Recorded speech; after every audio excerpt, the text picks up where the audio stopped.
وعليكم السلام.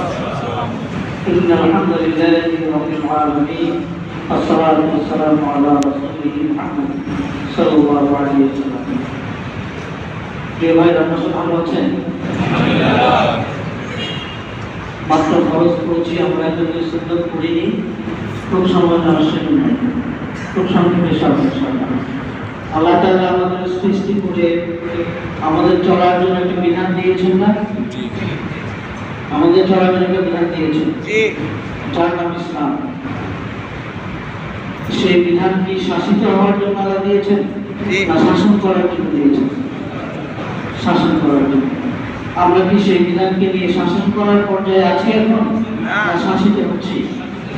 শাসিত হচ্ছি। রাষ্ট্রের প্রচলিত সিস্টেম যতটুকু আমাদেরকে অনুমোদন দেয় ততটুকু আমরা ইসলামকে পালন করতে পারছি। এদিকে বাস্তবতা না? আমি উদাহরণ দিই। আমরা এখানে এমন কেউ নেই যার ব্যাংকে কোনো অ্যাকাউন্ট নেই। টাকা নিরাপত্তার জন্য ব্যাংকে আমরা টাকা রাখি। সেই ব্যাংকে টাকা রাখার ফলে আমাদের দেশে যেহেতু 50-60টা ব্যাংকে আছে সুদযুক্ত ব্যাংক, আমরা টাকা রাখলে পরে আমাদেরকে সুদ খেতে হয়, আর টাকা আমরা ঋণ নিলে পরে সুদ দিতে হয়। তাহলে আমরা সবাই এর সঙ্গে সম্পৃক্ত না? এই সিস্টেমটা কে করেছে? রাষ্ট্র। সুদকে আল্লাহ হারাম করেছেন না? সে হারামের সঙ্গে আমরা সবাই সম্পৃক্ত। রাষ্ট্র যতটুকু আমাদেরকে অনুমোদন দিয়েছে এর বাইরে আমরা যেতে পারছি না। রাষ্ট্র আমাদেরকে বাধ্য করছে সুদ খাওয়ার জন্য, আমরা সেই সুদ খাচ্ছি। আমরা কি সেই অবস্থায় থাকবো? আমরা কি সেই অবস্থায় থাকবো? এটাকে আমাদের ইমানের দাবি। আমরা আল্লাহ তাআলা কোরআন শরীফে চুরি করলে পরে চুরের হাত কাটার জন্য বলেছেন না?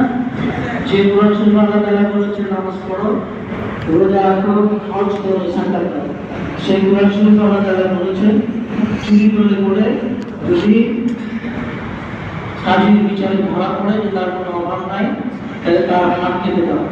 আমরা কি তার হাত কাটার অবস্থায় আছি? আমাদের বিচার ব্যবস্থা কি সেই অবস্থায় আছে? তাইলে রাষ্ট্র আমাদেরকে যতটুকু অনুমোদন দিচ্ছে আমরা ঠিক ততটুকু ইসলাম পালন করতে পারছি, এর বাইরে আমরা পালন করতে পারছি না। আমরা কি অবস্থায় থাকবো? আমাদেরকে এই অবস্থায় থাকা উচিত। আমাদের ইমানের দাবি কি? এর থেকে বেরিয়ে আসা। বের হয়ে আসার উপায়টা কি? বের হয়ে আসার উপায়টা কি? সামনে নির্বাচনের মাধ্যমে যদি সব লোকদেরকে আপনারা